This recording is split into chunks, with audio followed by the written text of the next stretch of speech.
देखिए, supreme court से आज हमें ये राहत मिली है कि ये जो रेगुलर बेंच है उसमें जुलाई फर्स्ट वीक में जब भी कोर्ट खुलेगा तो उसके अंदर ये सुना जाएगा।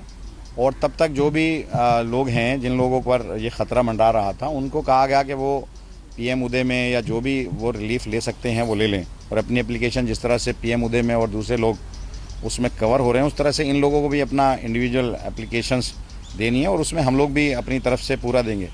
क्योंकि ये जो एरिया है, देखिए 2014 का जो प्रोटेक्टेड लैंड है, जो 2014 का पार्लियामेंट ने प्रोटेक्ट किया है, वो उसमें आता है, अनऑथराइज रेगुलाइज का पार्ट है, और बाकायदा ये पिक एंड चूज़ वाला डीडीए ने अपनाया है जो कि गलत है।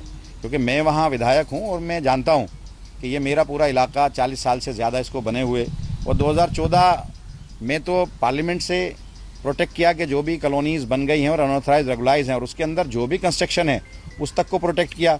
कॉलोनी तो पहले से प्रोटेक्टेड है, तो ये गलत तरीके से ये पिक एंड चूज़ वाला रास्ता इख्तियार किया है डीडीए ने, और डीडीए ने गलत रिपोर्टिंग की है।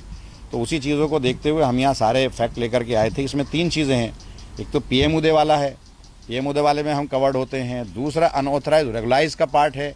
कुछ एरिया तो ऐसा है जो 75 में अनऑथराइज रेगुलाइज हुआ है, कुछ एरिया उसके बाद अनऑथराइज रेगुलाइज हुआ है, और ये तो बटला हाउस का मेन एरिया, उसके पीछे तक का सारा जो है वो अनऑथराइज रेगुलाइज का पार्ट है। और तीसरा जो 2014 में पार्लियामेंट ने जो प्रोटेक्ट किया है कि 2014 तक जो भी कंस्ट्रक्शन हो गया, जो भी कॉलोनीज़ हैं वो उनको तोड़ा नहीं जाएगा, तो उसमें भी हम कवर्ड होते हैं।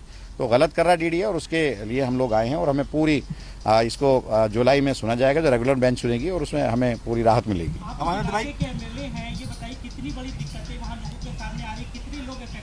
देखिए, आशियाना बड़ी मुश्किल से लोग बनाते हैं और आशियाना बनाने में ज़माना लग जाता है और ये लोग उजाड़ने चले आते हैं।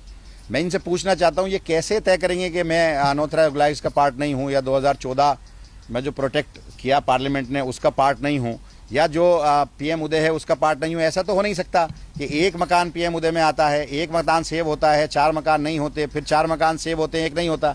ऐसे तो हो नहीं सकता। अगर इनकी कोई लैंड है तो वहाँ पर अनऑथराइज रेगुलाइज अगर कॉलोनी बन गई है, मैं मानता हूँ वो डीडीए की लैंड है, अगर डीडीए की लैंड में भी अनऑथराइज कॉलोनी बन गई है तो वो भी प्रोटेक्ट है।